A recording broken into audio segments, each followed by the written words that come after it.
Om Swastiastu. Selamat sore, pemirsa TPRI NTB. Perkenalkan, nama saya Iwayan Subiprin. Saya merupakan mahasiswa semester 8, jurusan Dharma Duta, Sekolah Tinggi Agama Hindu Negeri Gede Puja Mataram. Nah, pada kesempatan yang berbahagia ini, kita akan membawakan sebuah topik yang berjudul Hari Raya Nyepi Tahun Baru Saka 1936. Nah, di sebelah kanan saya, perkenalkan, beliau adalah Dr. Andes Pinandita Inyoman Murba, MAG. Beliau merupakan dosen Sekolah Tinggi Agama Hindu Negeri Gede Puja Mataram, sekaligus sebagai pendarma wacana tingkat nasional maupun di tingkat internasional. Baiklah, pada kesempatan ini kita langsung saja. Kita Om Swastiastu, Pak. Om Swastiastu. Selamat sore, apa kabar? Kabar baik, selamat sore. Ya, pada kesempatan ini kita akan membahas sebuah topik yang berjudul Catur Berata Penyepian pada tahun Saka 1936. Nah, Bapak sudah pasti sangat-sangat mengetahui sekali apa itu Catur Berata Penyepian. Apalagi Bapak merupakan dosen di Sekolah Tinggi Agama Hindu. Untuk yang pertama mungkin Bapak saya ingin tanyakan mengenai sejarah Hari Raya Nyepi. Bagaimana awal dari lahirnya Hari Raya Nyepi itu, Pak? Silahkan, Pak. Jelaskan. Terima kasih, Om Swastiastu. Om Swastiastu. Pemirsa TPRI dimanapun berada, pada kesempatan yang sangat berbahagia ini, saya ingin mengulang kembali yang tidak boleh kita lupakan seperti slogan Bung Karno Jas Merah, jangan sekali-kali kita meninggalkan sejarah. Nah, begitu sejarah tentang Tahun Saka atau Hari Raya Nyepi ini ada kisah-kisah yang sangat unik, yang sangat menarik. Itu di India, itu terdiri dari berbagai macam suku. Ada suku Yuana, Yueci, Palawa, dan suku Saka itu sendiri, dan juga berbagai macam sekte, banyak sekali. Satu dengan lainnya, setiap ini dia itu ingin menaikkan dirinya, mendapat tahta, kedudukan. Semua merebut kekuasaan itu menjatuhkan satu sama lain. Tetapi anugerah Tuhan, Brahman, Ida Sang Hyang Widiwasa, bahwa suku Saka itu sendiri itu naik. Nah, pada saat itulah sistem kekuasaan yang tadinya politik dan militer itu diubah menjadi budaya. Sehingga semua sekte-sekte itu dirangkum, walaupun berbeda agama, berbeda kebudayaannya, sangat harmonis sekali. Inilah terkesan. Nah, semenjak itulah, yaitu tahun Saka itu dimemasyarakatkan di negara India, yang kebetulan muncul dari suku Saka. Nah, begitu juga perjalanannya sampai ke seluruh Nusantara ini, bahkan ke Jepang, Tibet, Tiongkok, Pakistan yang sekarang, dan kita terbukti zaman Kerajaan Majapahit. Itu dibawa oleh Sang Aji Saka, yaitu dari India. Nah, pada saat itu tentram, damai sekali, nggak ada demo seperti sekarang, nggak ada bom seperti sekarang, nggak ada keributan, pokoknya tenang sekali, santi damai. Nah, setiap bulan Cetri atau Tilem itu, di alun-alun Kerajaan Majapahit itulah semua dikumpulkan. Dari kepala desa, prajurit, perbekal, istilahnya diberikan siraman-siraman rohani. Wojangan, Upanishad, khotbah, dan sebagainya, bagaimana kita hidup tentram.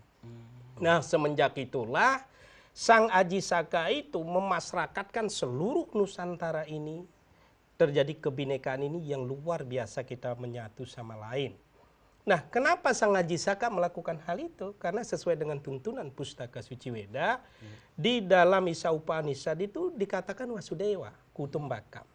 Kita ini bersaudara, kendati pun berbeda agama, etnis, ras, dan sebagainya, tapi kita tetap berkeluarga, keluarga besar, apalagi seperti kita Indonesia, NKRI. Dan juga di dalam Rigveda dikatakan tetua masih, atmamu dan atmaku itu bersumber dari yang sama, yaitu Tuhan itu sendiri. Kalau di Hindu jelas Brahman dikatakan. Mungkin yang lain itu berbeda sebutannya. Ibaratkan kalau boleh kita andaikan air itu, kalau di Lombok itu air namanya orang Sasak nyebut. Kalau di Bali toye, kalau di Jawa banyu, kalau di Inggris water. Tapi sesungguhnya itu adalah sama. Itulah keagungan Tuhan. Nah juga di dalam Sarasamusaya, Sarwamidem kalau Brahman. Brahman itu bersemayam dalam semua tempat. Semestinya jejak Sang Aji Saka ini patut kita ikuti.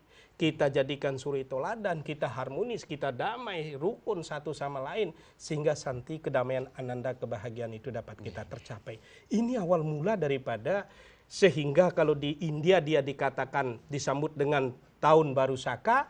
Kalau di Indonesia itu dirayakan dengan Hari Raya Nyepi, sehingga Hari Raya Nyepi tahun Saka 1936 begitu istilah singkatnya saya katakan. Iya. Berarti dalam pelaksanaan Hari Raya Nyepi ini berasal dari India Pak ya, pada saat Raja Aji Saka ya Pak ya. Iya. Dan di Hindu di Jawa ataupun di Bali dikenal namanya Nyepi. Terus di sini pada saat pelaksanaan Hari Raya Nyepi ini tentunya kita ada yang namanya catur berata penyepian yang harus kita implementasikan atau laksanakan Pak. Nah, mungkin bisa Bapak sedikit jelaskan secara singkat apa itu catur berata penyepian Pak? Iya. Jadi Pak, di dalam tafsir Weda, di dalam lontar Sundarigama, itu Aji Swamandala dijelaskan. Enjing nia amati genitan wenang sajatme anyambut karya salurine. Wenang sangruh gelarataken tapa berata yoga semati. Yang artinya pada saat Hari Raya Nyepi itu ada yang namanya amati geni. Jadi tidak menyalakan lampu, lilin, prak-pak, obor, asap, apapun bentuknya. Itu secara nyata dilihat. Tapi juga di dalam diri kita, api amarah, kemarahan itu, emosi dan lain sebagainya itu tidak perlu juga terjadi.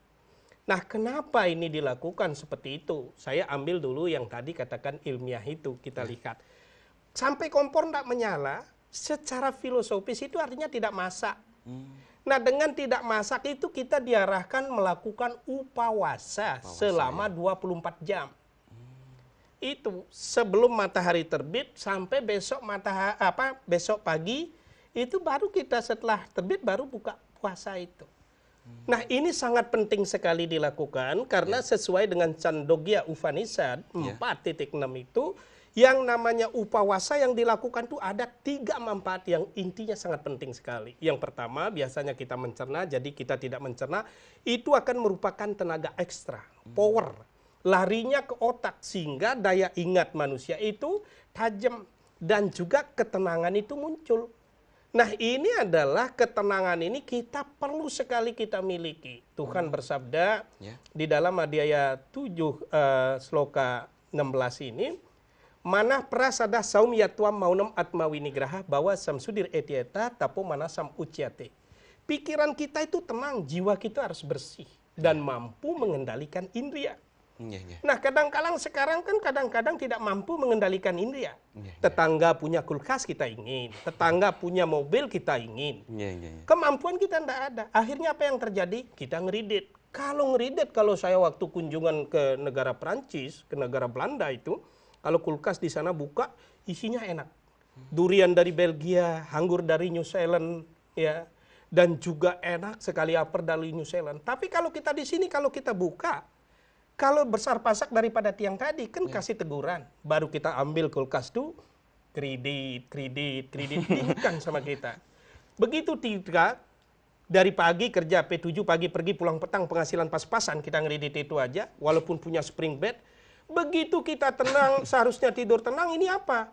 Hadap ke kiri kita diingatkan dengan kredit. Hadap ke kanan diingatkan dengan kredit.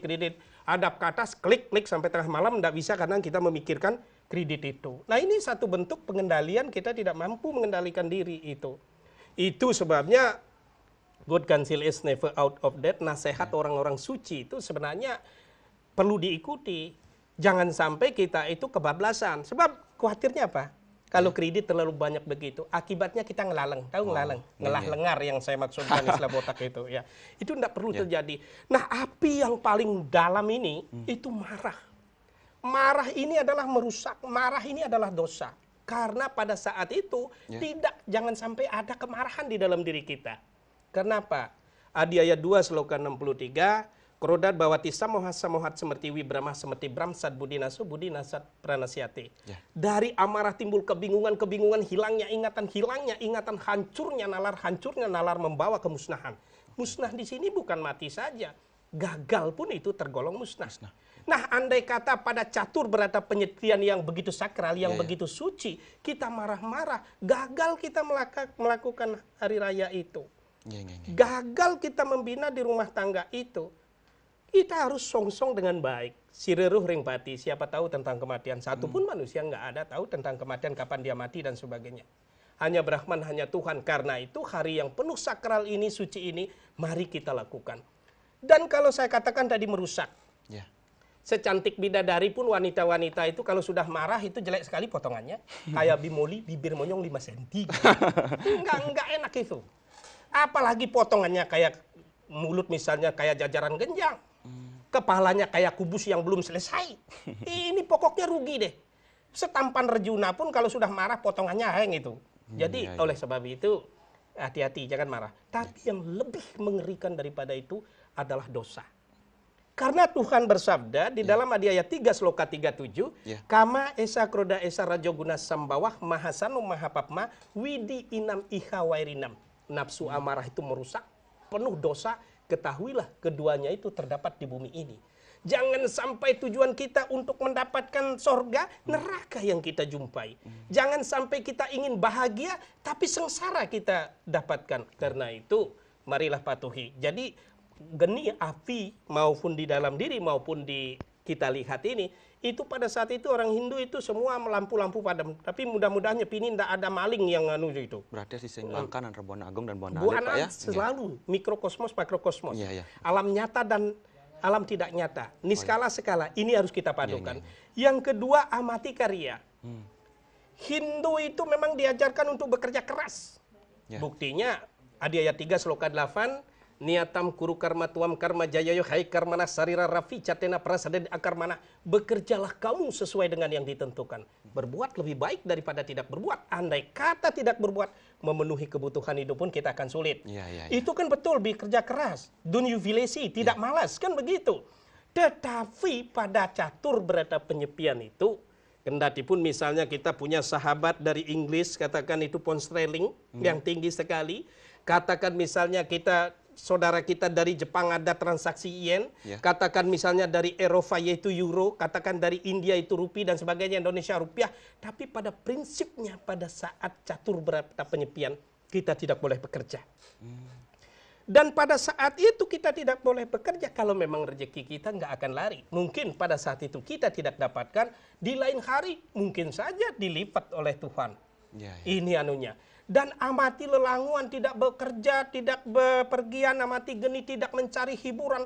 Lalu kadang-kadang ada nanya, waktu saya memberikan ceramah di Den Haag itu. Pak, kalau saya terjemahkan dalam bahasa Indonesia, Pinandita Murba, kalau sudah tidak menyalakan api, tidak bekerja, tidak bepergian, tidak mencari hiburan, apa yang harus dilakukan? Nah, di sanalah Tuhan itu bersabda. Katakan saja kita melakukan dhyana, berkonsentrasi, memusatkan pikiran kepada Brahman, Tuhan yang Maha Agung itu. Misalnya dengan cara berjapa.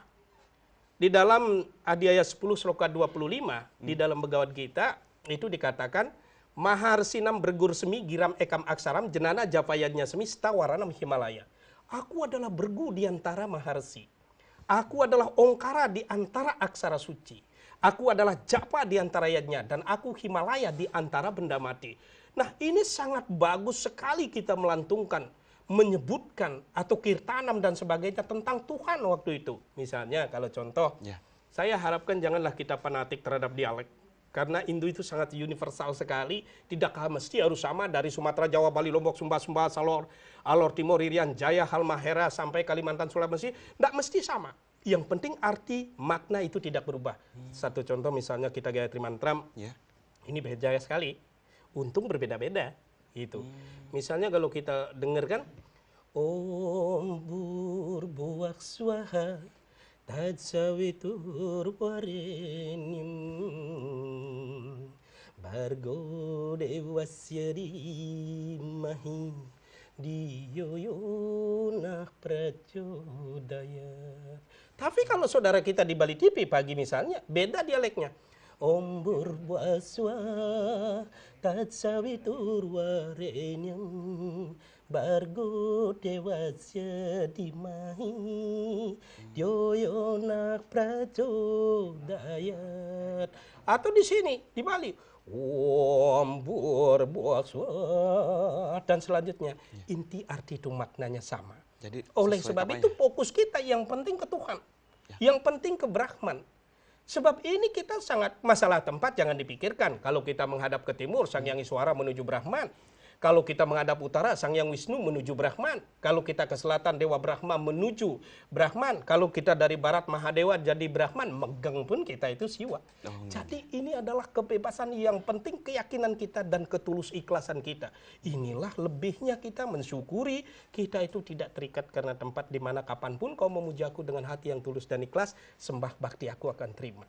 Nah, kalau kita bisa melakukan kesemua itu, yang sangat suci, yang sangat sakral ini, Tuhan itu bersabda dalam Adhyaya 9 sloka 22, annayas cintayan tomam yajana faryu fasateti semlitem abyuktanam yoga kesema wahami aham. Siapapun manusia di dunia kalau betul-betul taat pada perintah Tuhan, menjauhi larangan-larangan Tuhan, apa yang dia punya akan dijaga dan apa yang dia inginkan akan terkabulkan. Ini adalah sekarang yang menjadi pertanyaan, apa kita bisa sebagai umat manusia betul-betul taat? Awi genam, kalau kita taat, kalau kita patuh, apa santi kedamaian, ananda kebahagiaan itu akan kita dapati. Nah, itulah yang dimaksud dengan catur berata penyepian itu. Selama 24 jam itu masih ringan dibandingkan hari Siwalatri 36 jam. Tidak makan, tidak minum, tidak tidur. Begitu kita konsentrasi melakukan itu, nah luar biasa sesungguhnya. Untuk mencari yang baik memang perlu pengorbanan seperti waktu